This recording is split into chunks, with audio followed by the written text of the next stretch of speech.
to the Remember Who You Are podcast experiences. I'm your host, Ugur Aber. I run Mexisol, a plant medicine retreat center in Mexico, and I'm here today with my guest, Krista Wisman. Krista is known for her immense empathy, so much so that she has 12 kids and she lives in a shoe. Okay, wait. So Krista actually the introduction myself, and so uh, I will give her a proper introduction. So Krista, after a long career inspiring young minds as a high school principal with a background in biological engineering, she embarked on a deeply personal journey of self-discovery and transformation. Her path led her to hold space for others, and she brings a unique blend of warmth, leadership, and compassion. She's one of the most caring and loving people that I know, and now she is supporting us as the ceremony support and also as a medicine woman for our retreats. She just has a really compassionate and empathetic and motherly presence, and it really guides and helps guest experiences. Is there anything that you would like to add to that, Krista? No, thank you. That was pretty nice, especially the 12 kids in the shoe. Yeah, I thought Yeah. I thought of that like in the middle of the night of the way to introduce you. Yeah.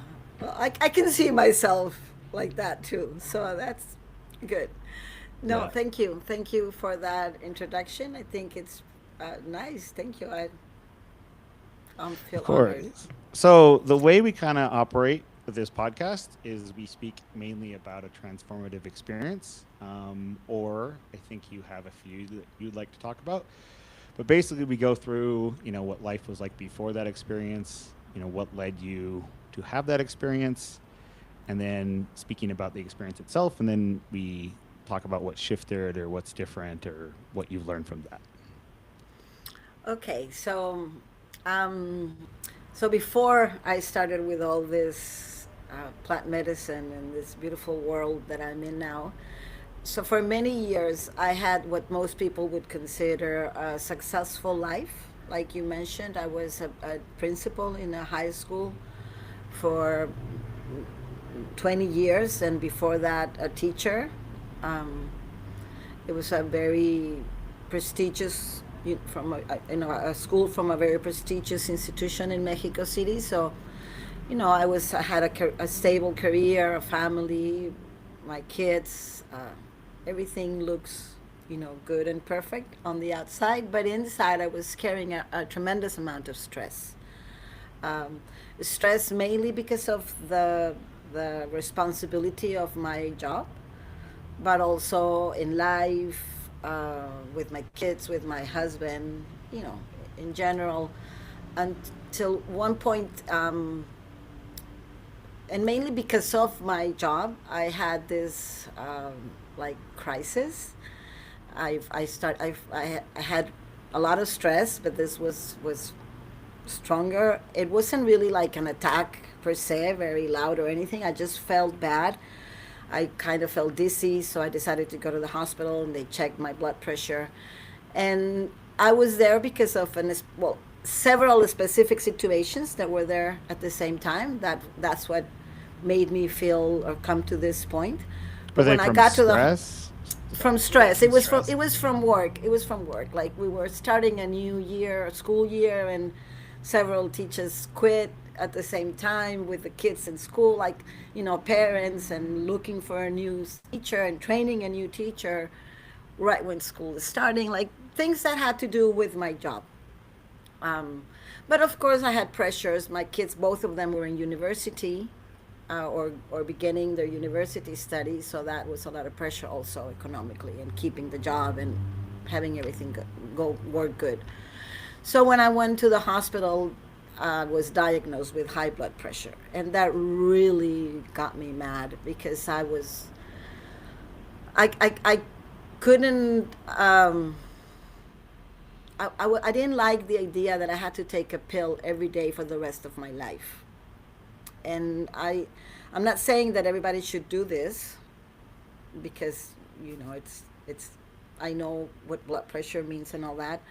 So well, I kept like that for around 5 or 6 years until my kids finished their universities studies, and that was when I really took the decision that I had to do life had to have something different from me. I had done, like I said, everything. I studied, I worked, I got married, I got kids, like everything checked. And then that was it. I felt that something was missing. I didn't want to continue. By that time, I was 55. I didn't want to continue living my life under so much stress. And of course, quitting my job was something that it was a difficult decision to take, but I decided to trust. I was very afraid, I have to admit, because I was giving up my whole life career, but I was looking for some peace in my life. Like the main thing was I didn't want to keep taking pills forever. So, and not because my parents had the same illness, that the blood pressure thing. So that's when one day I just quit my job. I called a friend. Yeah. Can we talk a little bit then about how we met and what happened and how this fits into the story? So, Yeah. so I'll speak a little bit about just a quick about myself. So then, about 4.5 years ago, I was starting the retreats at the place called the Finca, but I hadn't started anything yet. And then you came to the Finca. So had you quit your job then yet or not? I quit my job. That was in January. I quit my job, and my last day of work was in December, before Christmas Okay. vacation. So I had just quit my job. I called a friend that she does retreats in Guadalajara, and she had rented the space, the finca, for her yoga and meditation retreat. And that's where we met. And that was, yes, and that was 2022. Like, so it's January 2022, exactly. I remember when we met too, you looked like a principal. I was. Well, yeah, I was a principal. And I say I was because it took a while to get out of that role, even though I wasn't working anymore. But when I went there, I mean, I was still a principal. Yeah, I always, when I first saw you, my memory of the first few times I saw you is like you always wore like jeans or a suit or like a, I guess, pantsuit. It wasn't very common that you wore a dress. Yeah. Well, that was something we can talk about it after you share how we met, because that's part of the transformation. Yeah. Okay, well, let's talk about that. So I'll talk about my part in it. So I had, the calling to come to Mexico, go to the finca, start the retreats, and then we hadn't started them yet. And then I was at the finca, and then I actually remember being there, and Marina, the owner, asked if anybody who was there. They said there was a retreat that focused on masculine and feminine dynamics, and that they needed men because there was too many women, and if you wanted to come join, you could do it for free. And I was like, okay, I don't know what even they're doing, but it was like it wasn't that hard to convince me.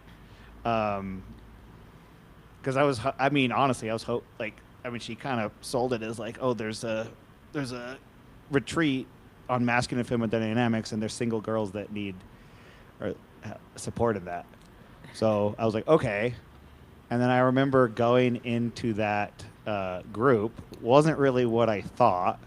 It was definitely on masculine and feminine dynamics, but it was more meditation, appreciation of the masculine and feminine, and then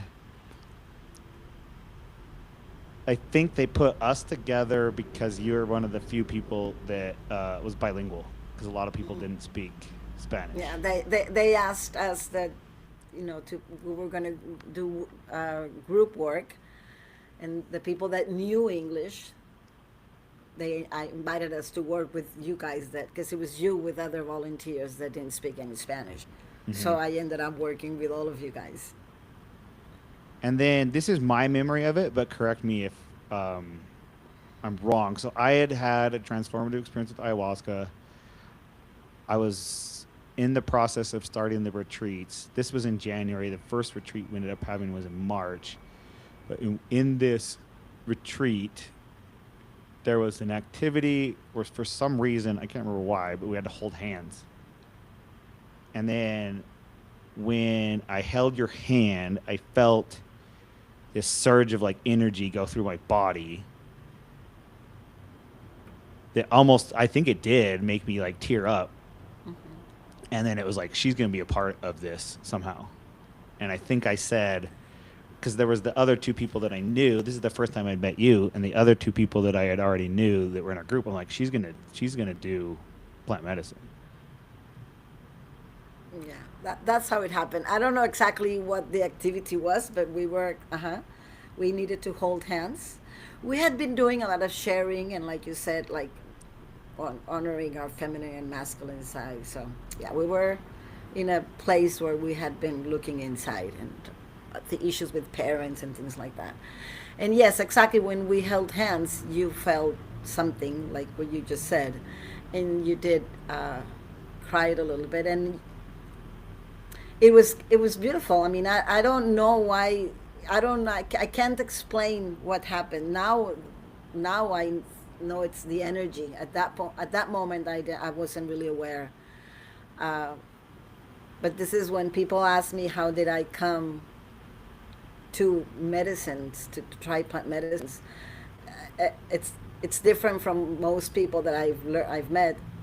I wasn't looking for them. It was like as if medicine was looking for me. Hmm. And the moment you met me, we met. Well, it just you said it, and I was open to it. At that point in my life, I was open. I was gonna say yes to life. I was gonna do anything that I like to do. So, well, that's how it was. So after that retreat, we it was a weekend retreat, and I met Marina, the owner, and then on Sunday, as I was waiting for my friend to put everything in the car and clean up and everything, I talked to Marina and I said, "How can I come as a volunteer?" And she said, "Well, you can come." So that moment, she showed me the room I was going to stay, and I just had to go home, get some clothes, and I came back the next week for 2 weeks of offering myself as a volunteer. And that's when I tried the first time plant medicine. And you were there too. Marina offered a ceremony for the There's just the staff and the volunteers. volunteers there, right? It was only for volunteers, and staff, and so I had no idea what I was gonna do, but I assumed that if Marina was gonna be there, and for what I had talked to her and you, uh, and other volunteers that had been there, because that time when we met at the retreat, there were ceremonies, local ceremonies Hmm. taking place in the Oracle. So I was really intrigued, like what's this? I did like it, the music, the energy, did like it. So when Marina invited us to participate, I said yes.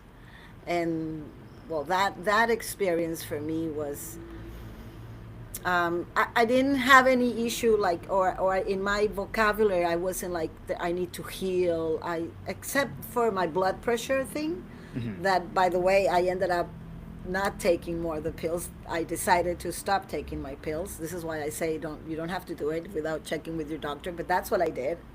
I thought, if the stress is bringing this up to me, then if I get rid of the stress, I can get rid of the pill. So I stopped taking the pill, and so I wasn't really looking for the medicines. But the most surprising thing is that when I took the medicine, or what I remember the most, is how reaffirming it was for me. Uh, you know, I knew that there had to be something different. And after that first experience, reminded me that that I was right, and I was afraid to go into this medicine because I had all this guilt and all this pressure in my life, and I thought medicine is gonna kick my ass and it's gonna be so hard, but because of what people had told me. But anyway, I said yes, and it was beautiful that medicine just held me and told me, you're doing good, and you took a right decision, and life hasn't been easy, but you're here. So it just felt this immense gratitude for everything that I had done in my life. Um, because when I quit my job, I was like, I'm throwing away all I've done.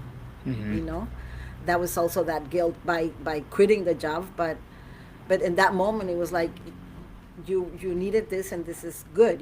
So it was so healing, even though I didn't think I was ill or broken, but it was so healing and gave me so much energy back. So yeah, that was a beautiful experience. I came back home a couple of weeks later, and I decided to move the city where we lived. We were living 3 hours away from a place from the coast where we have a nice home. So I decided to put that other house in Navojoa for rent and go to the beach house and do something different. And that was something that the energy and the confidence and the love that I felt in the ceremony gave me the strength to go that far. And well, but I did wanted to do that. That was Satori, that first plant medicine that I tried. But I wanted to go back to do the ceremony, So for those that like don't the know, Satori is similar to ayahuasca. It's DMT based, but the DMT, rather than coming from the chacruna and ramala, comes from plants that are native to Mexico. I think the experience is a little bit less physical. yeah, definitely. Had you had any experience with psychedelics before? No, I only had tried cannabis, so never had any type of psychedelic experience ever. Hmm. Um, so that was the first one, and it was beautiful. But of course, I came back a couple of months later. Yeah. Uh, by the time I went back, you had already started the Mexi Souls retreats, and I went to and the local ceremonies. The one I wanted to participate was a weekend before your retreat. So again, I called Marina. I asked if I could volunteer again. So I went for a couple of weeks. The first week I was there, that's when I tried medicine for the second time. This time, the first time, ayahuasca and other things, cambo, the other things that we offer.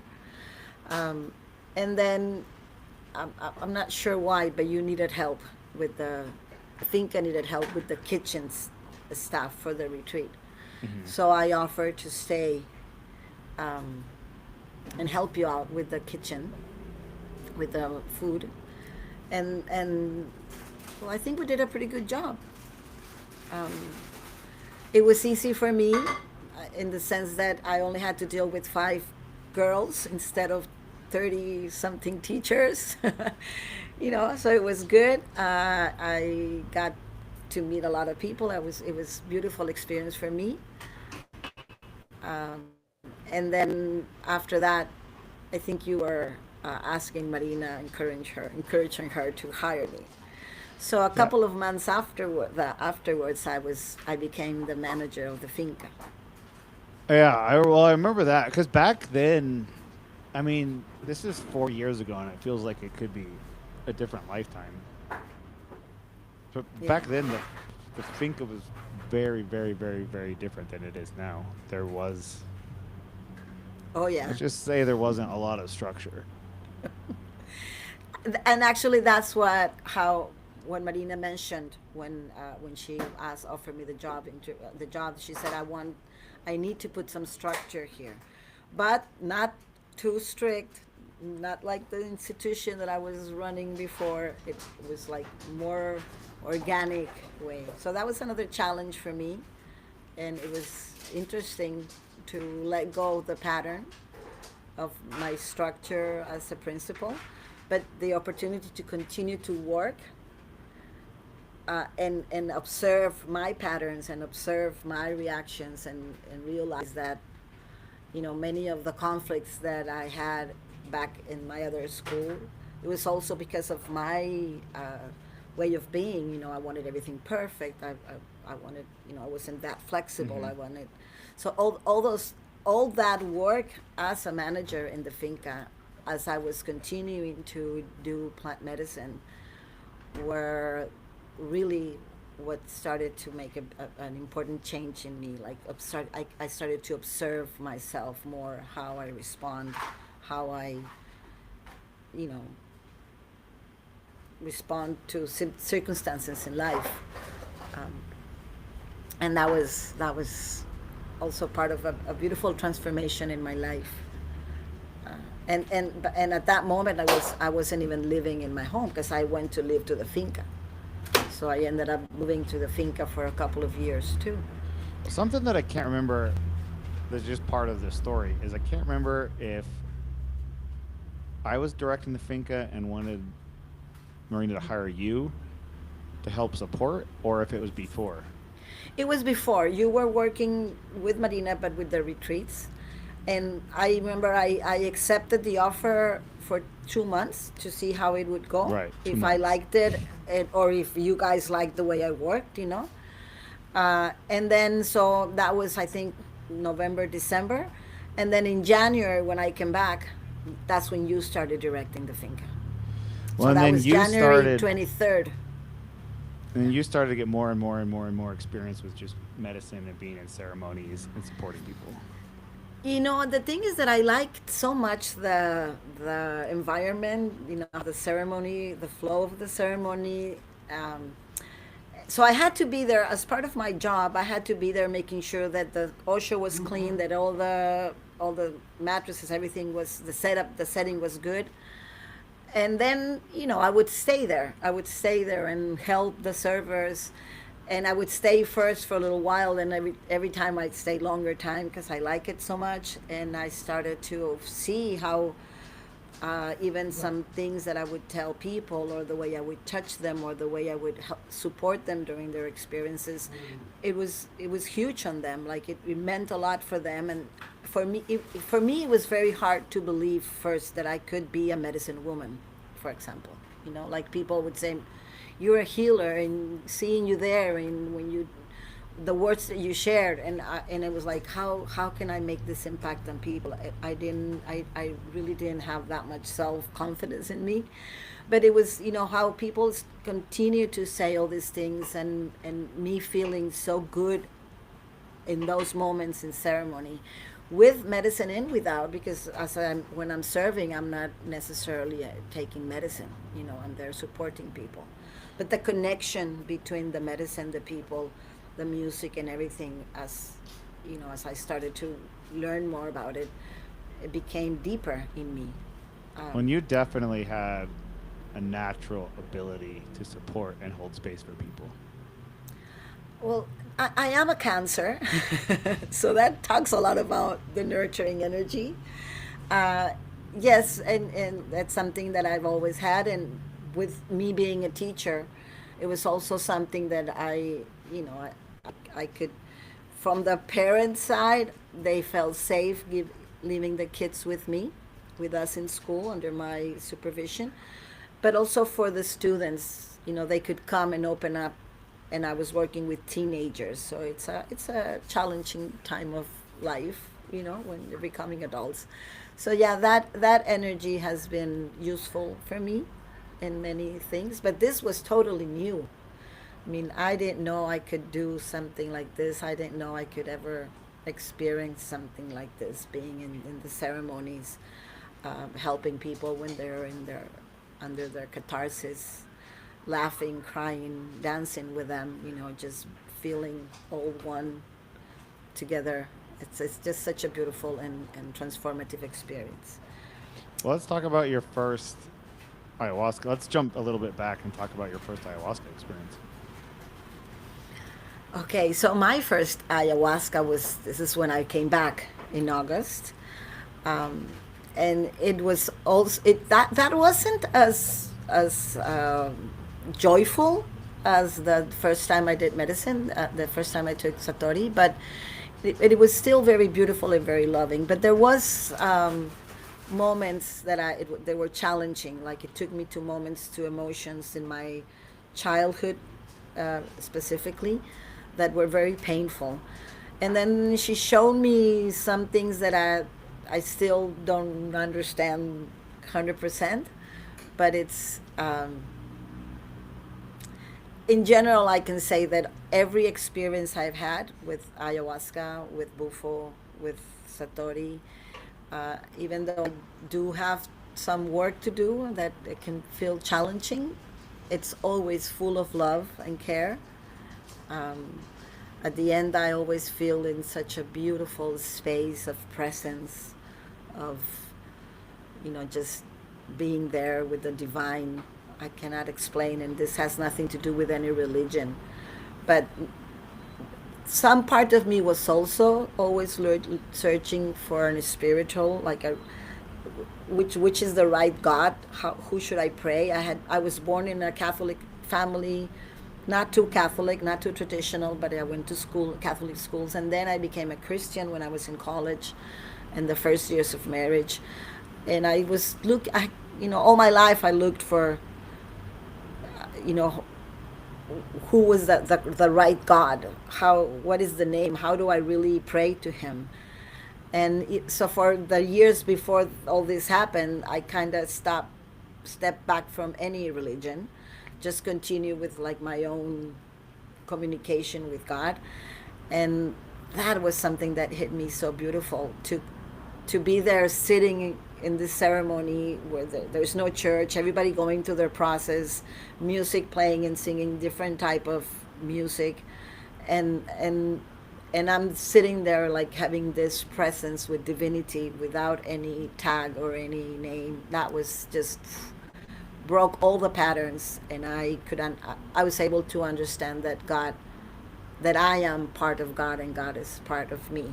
So it's a different. I don't need to be in a place. I don't need to call Him in a specific name. Of course, I was brought up under the Christian culture tradition. So every time I think of God, I do see Jesus, right? I see Jesus Christ. And actually, in my first Satori, one of the beings or the energies I felt was Jesus next to me.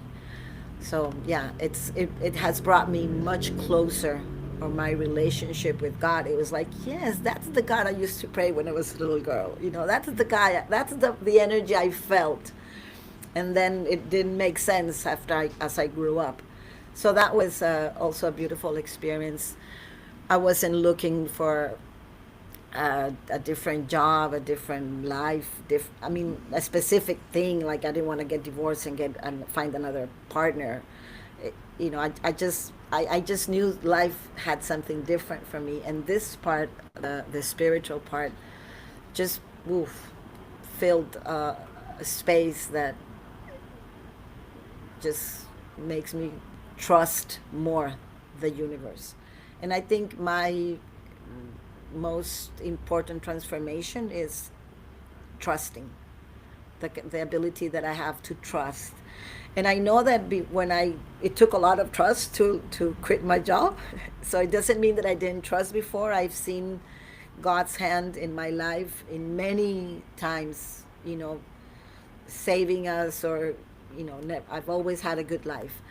But experiencing in this level of no church, no pattern, no tradition, just there, being in the present moment, looking at people just dance and be so joyful, and also cry, and me being able to feel everyone with so much love and gratitude. I think that's the closest I can get to being in heaven, how it is explained, I guess. So that was beautiful, and it has, and it still is. Every ceremony, every time I do medicine, because like you say, now now I am also facilitating medicine, particularly so far as psilocybin and DMT and Satori. But um, yeah, now when I am there, I know it's when I'm there holding space for people, I know that it's not me, it's God, it's this energy, this divine energy acting through me just because I say yes. But there's nothing really special in me or anything. It's just I said yes, I trust, and well, I'm happy doing this. I'm happy with what I'm doing with my life right now.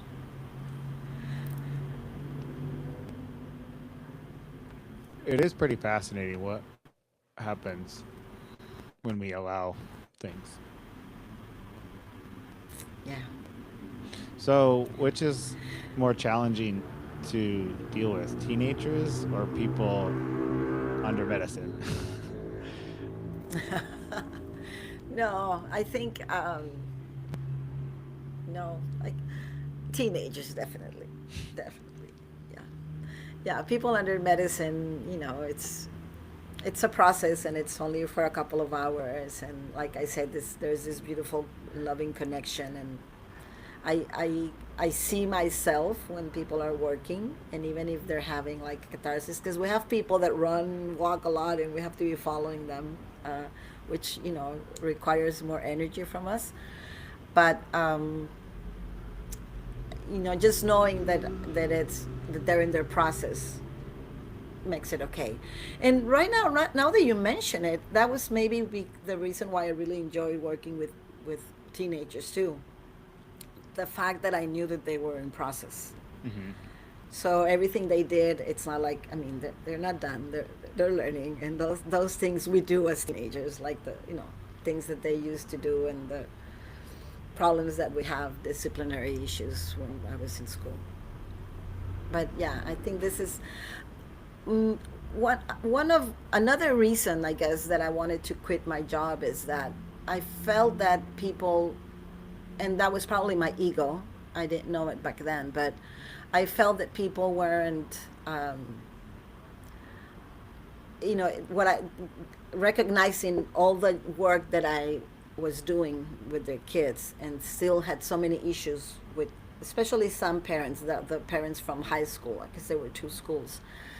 And so one of the things I said, I want to work in a place where my work is where people want my service, where I can be of service, and they can it's useful. So yeah, definitely here that happens. And now I know that those emotions, like needing validation and recognition, that's something I'm still working on. But that's not what moves me anymore. Definitely, just the knowing that I can be of support, that I can be of help, and not only with my presence there, but also like with this, sharing my experience. Well, I That it feel could. like there's a tremendous amount of value and learning too from being observing and supporting other people through their processes. I mean, we say this during the retreats a lot, but seeing people in their journeys is has a healing element for everyone that's supporting them for sure. Sure, for sure, totally. Um, yes, and learning, meeting so many people with so many different lives, and at the end, we're all looking for the same thing. We are just humans learning, and that is witnessing everybody's process. It's such a privilege. And yes, we say it a lot, and I always say it when we share in the ceremonies. It's not a cliche. I mean, it's true. We learn.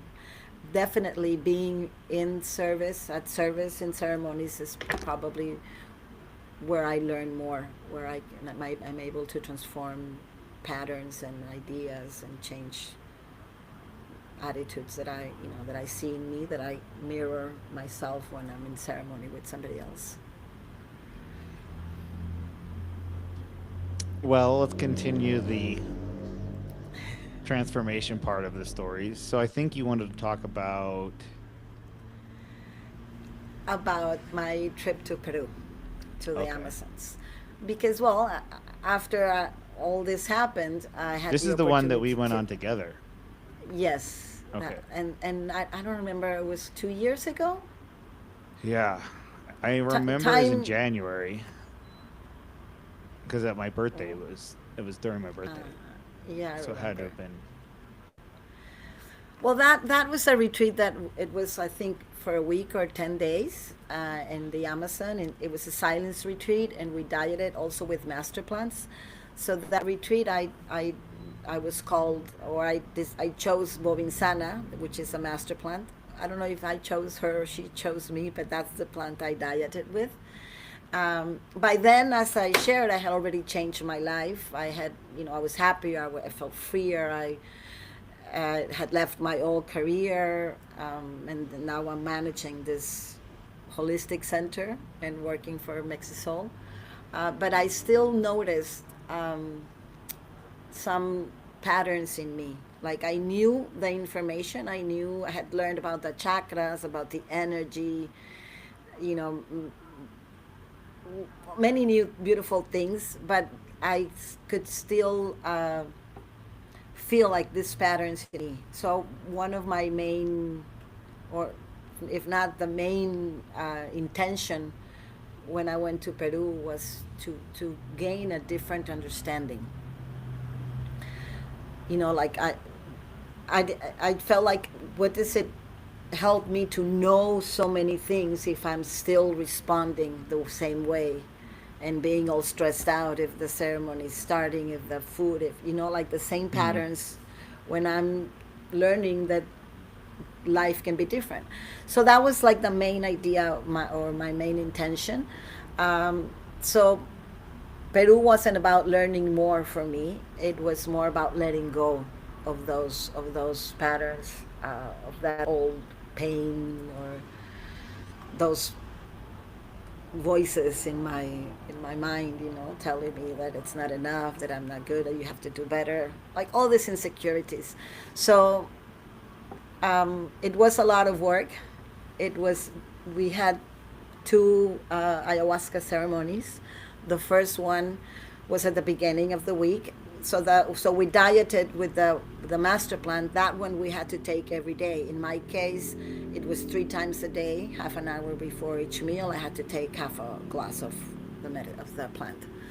Uh, so by the last ceremony, when we were asked to go back to our rooms, it was around midnight.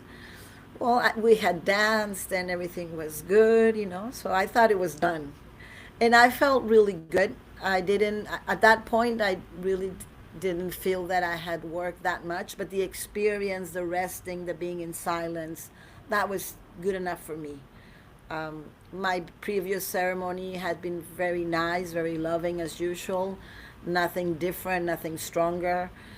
And this one apparently had been the same until midnight. But when I went to my room from around 1 a.m. to 7 a.m. in the morning, my God. So Abuelita and Bobinsana just took control of me. And well, not control, but it started like all these memories and all this emotion to come back. It started in my womb, and then it went up into my chest, my heart, my throat. And it was so much energetic release. I didn't any perching, even though at some point I thought I was going to perch, but it was more like, like it. The memory came, the I could feel the pain or whatever I was going through, and it was time. And Abuelita is just next to me, and Bobinsana like, let it go, let it go, let it go. Even situations came to my mind, like things when I was a kid, or things that I thought that I had already let go of in my life. Like I didn't feel I have any attachments or trauma or anything. It was, you know, things that I at the moment I forgave, or I understood, but the thing that I was still holding on to them, even Could though you in a. explain a little bit more about how that felt like in your body?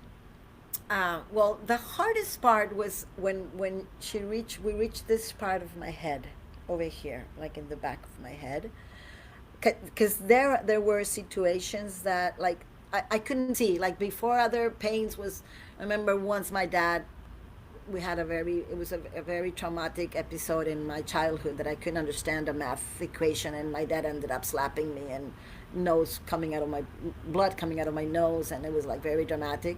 And then when she took me to that moment, I was like, yeah, but I understand that my dad asked for forgiveness, and it was good, but the pain and the insecurity was still there, so I had to let it go. But when it came to this part over here, there was this pain and pressure, but I couldn't remember what it was. And I remember asking her, like, what is this?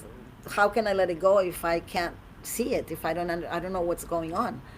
And then she would just say, this is something that you don't need to remember. It doesn't really even belong to you. So what I understand, it was maybe something from either past lives or some lineage thing that it wasn't on me that I had to let go, but that I was carrying. But it was painful in the physical level every time. Like when I started, I felt like pain in my stomach. And I'm like, okay, am I going to go to the bathroom? And then the memories started coming, and it was like, no, it wasn't physical. It was more energetical. And as it went, like the situations that are reminding me, I lost some babies when I was younger, so that I had that pain there too.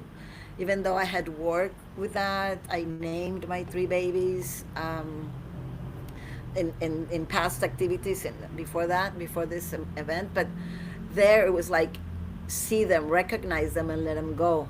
Like it wasn't your fault. Let the guilt go. So it was like all deep situations that some I didn't even remember, and some I couldn't even know what they were. But it was like just telling my body to let it go. And I remember when we were in this part, um, screaming out loud, like, you have to go, whatever it is, you have to go. But it was like it had been there for I don't know how long. I couldn't even remember it.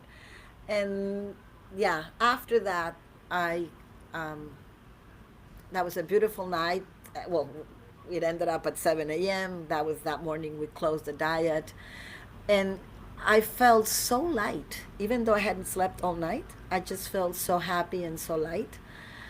Um, and I noticed something different in me, but not immediately. I started noticing as I came back to the finca. We had a ceremony just a few weeks after that. And I had this incredible experience with a beautiful woman where I could see even my hands becoming energy and helping her pull out this pain in her body in a way that I couldn't even recognize myself. So that's when I started to see like something shifted here, and I started to trust the medicine much more. Uh, Now I have issues like when people are taking other pharmaceuticals and things like that. It's like I trust the medicine, I know we can do it, but I know I have to be very careful. But I trust the medicine so much that, and now that I'm saying it, it's just beautiful how when we are able to trust, really trust, and get the fear, because I think. Like if the example of my pressure pills, I was afraid I was going to die if I didn't take them. So it was like a life and death decision, because that's what the doctors had told me. If you stop taking the medicine, you might have a heart attack at some point, a stroke. So that trusting that you are going to be okay, that your body knows how to respond, that if you listen to your body, if you listen to your higher self, and do what is, take care of ourselves, give ourselves like the self value, which is something that I struggled a lot. Even the word, it's you deserve.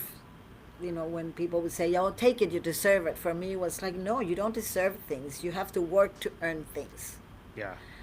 And that is something total that has shifted completely my life. Like now I know I deserve to be happy, to feel good, to trust, to trust myself, my body.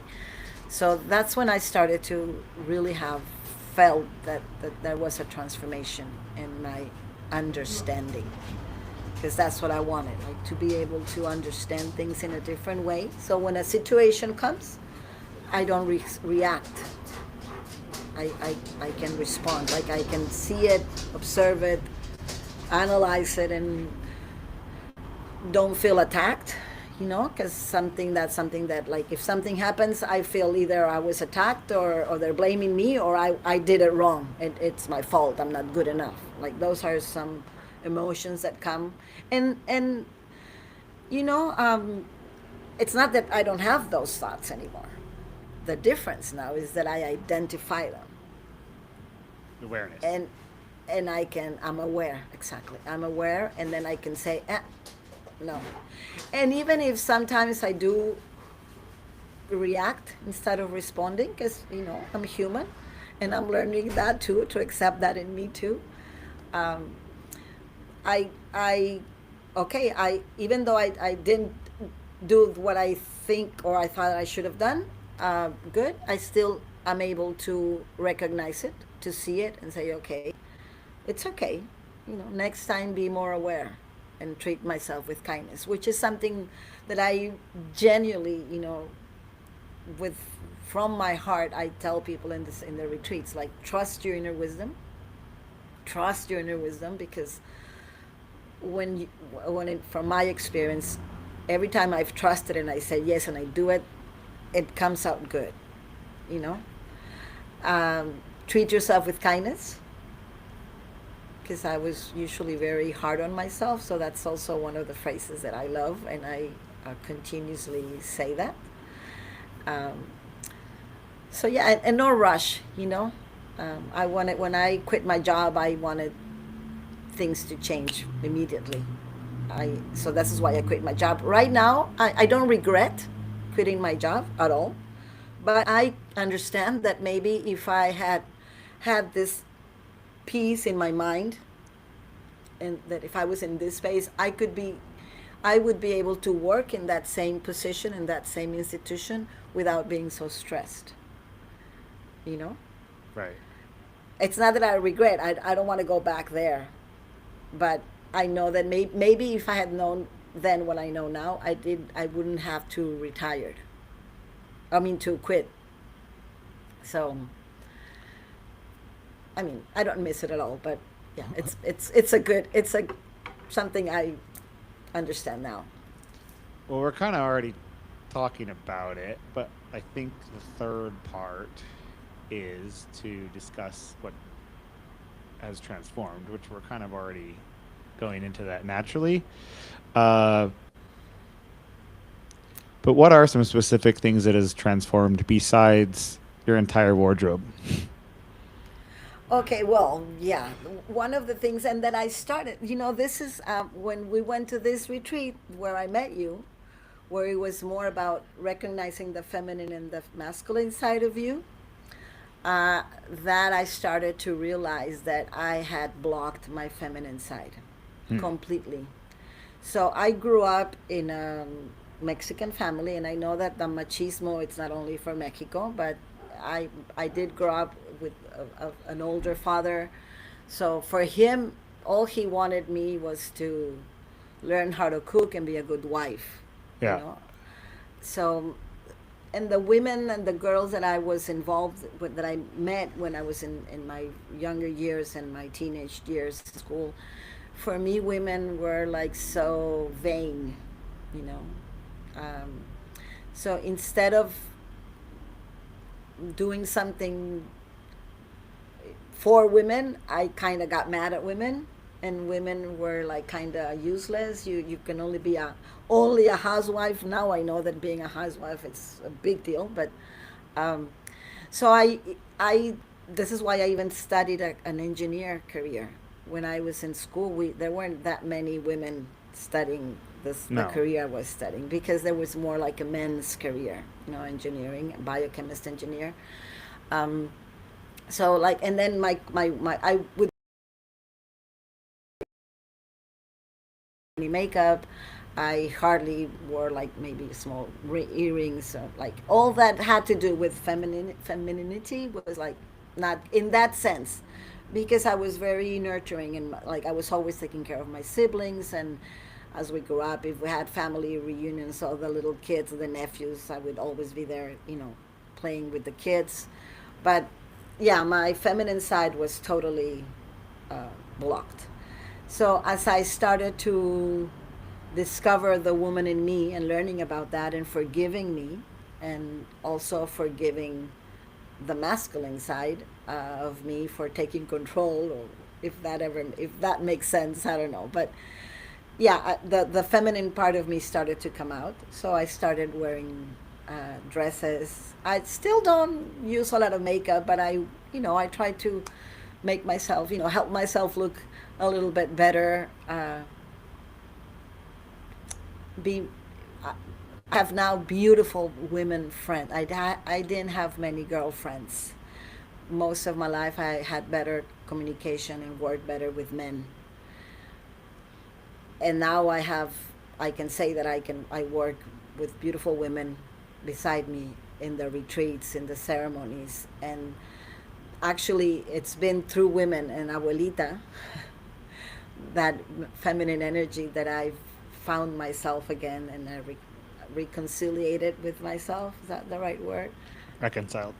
Reconciled with myself, and now I am accepting that I am a woman, and I can also allow myself to do women's girl things.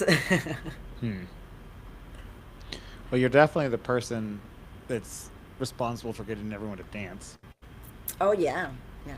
And I hadn't danced in so many years until I arrived to the finca. Yeah, that was something I've forgotten. That it's such a beautiful experience. For me, dancing is my meditation. It's healing. Yeah, I even got you dancing now.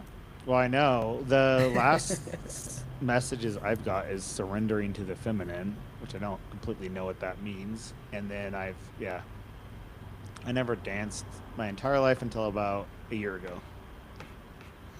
It was among other reasons and things, but you can be the one that is responsible for that if you want. Yeah, it's good. It's good to know that I helped you loosen up a little bit.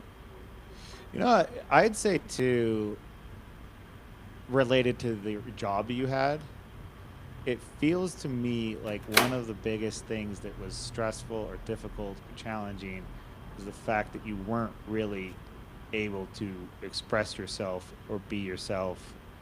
It was more fitting into this like role or box or yeah, role, and then it broke out of that into beauty, feminine, dancing, dresses, supporting, taking care of people in a way that's more of a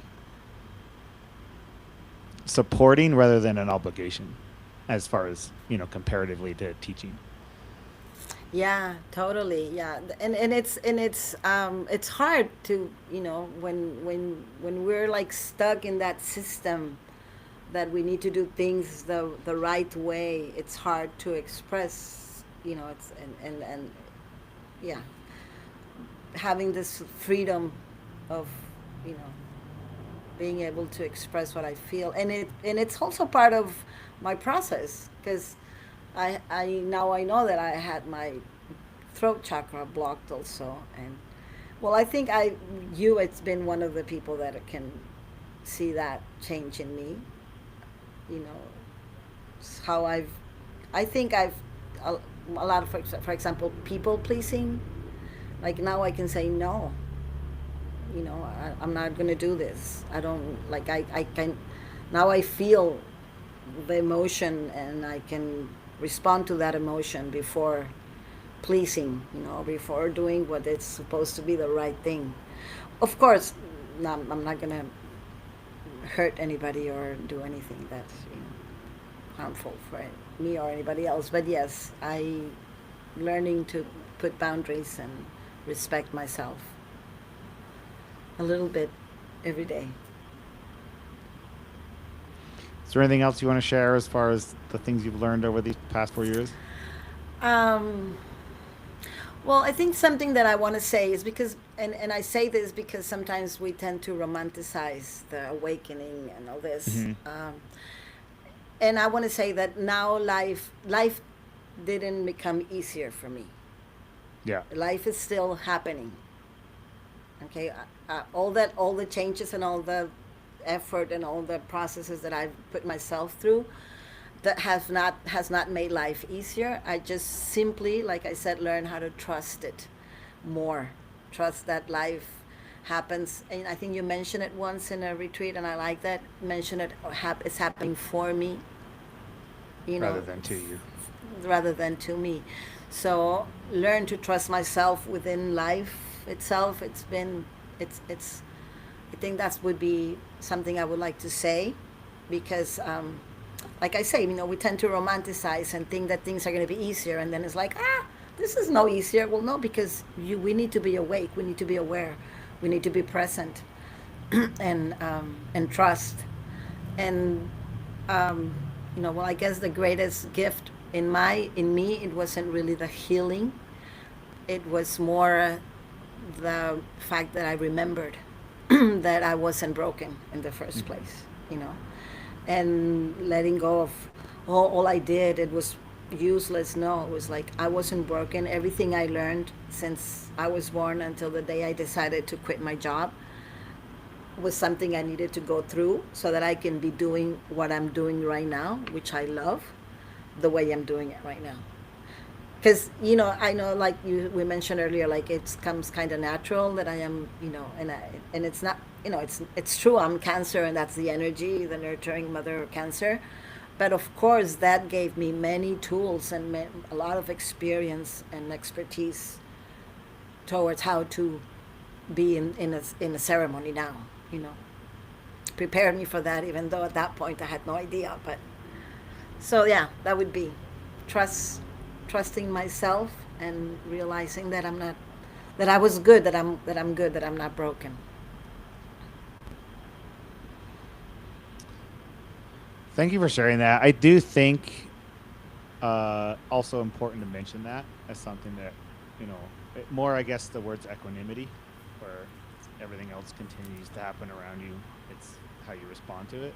Um, I think that's something that's still very much process for myself. But I do think it's wise words to say that, to not like romanticize it. I mean, just for me, I've had these like mind shattering experiences, but I think there's still an element of feeling the feelings behind them. Or another thing you mentioned is you had a issue with just how hard on yourself you were. And I think I definitely experience that on a regular basis, and I still do. And I do think, there's this process that needs to happen outside of medicine. One, I think medicine can make you massively aware of it. But I do really believe that there's a process that you also have to go through of, like you said, catching those thoughts, Mm-hmm. rewriting that kind of story or that narrative or that inner dialogue. So I do think it's important and just responsible to mention that that is also part of the process too, as well. Yeah, yeah, and I say it because yes, well now we work with all these people, and people come out of the ceremonies and the retreats, so joyful, but then we go back to life, and well, actually for me, like I mentioned that I stayed for 2 years living at the finca, and then I came back home, and, Yeah. and I thought, it was like, for me, it was very easy to tell people when you go back home, try to keep in your center, and, all these beautiful tools to go back home, which are good and effective, of course. But it's easier to do those things when you live in a finca, separated from daily life, or like this life. And so when I came back home, I had to say that to me continuously. Like, okay, so now it's coming back out of that bubble. So that's the challenge. And of course, plant medicine, are the most beautiful tool I have experienced to help me remember, to help me reconnect with love, with divinity, with light. And I had never been in a with therapy before in my life, and I'm not saying that therapy isn't good. I know it, and it's very helpful. But if you want a fast way to see things and help you remember, plant medicine would be definitely Well, what I will recommend. let me interrupt you real quick because what I have done at the end of every podcast is I've asked, if there's anyone that's considering doing this, what would you suggest, or Oh. what words would you tell them? Okay, well, I would say if you have the call, if you have curiosity, like, hmm, what could that be?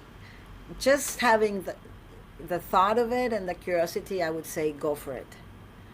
I would say, like I'm saying, it's the one the for me and specifically the medicine, or the most beautiful and fastest way to be able to go back and to go inside and go back in my life to relearn, to see what's not working anymore, and to relearn, and to move on. That definitely through medicine. But I would say, if you do not do it because somebody else is telling you to do it, if you don't have that call, or if it doesn't feel good to you, wait until it feels good for you. But yes, definitely, it's been for me. I believe that everybody, at least once, they should have an experience like this, to be able to let go of your control, control of your body, and not that you lose control, but like just to let be able to trust that everything is going to be good, and just go there inside and live and experience and cry and laugh and just feel, just be able to feel. Um, that I highly, highly recommend. Thank you so much, Krista. It's wonderful to have you on this podcast. I'm happy you're part of my life, and I'm happy you're part of our retreats. Thank you. Thank you for inviting me. Um, and yeah, well, hope that anybody that would like to come to Mexisol, uh, I hope this conversation was helpful. And yes, it would be beautiful to have you there at the ceremony. All right. Take care. Bye bye.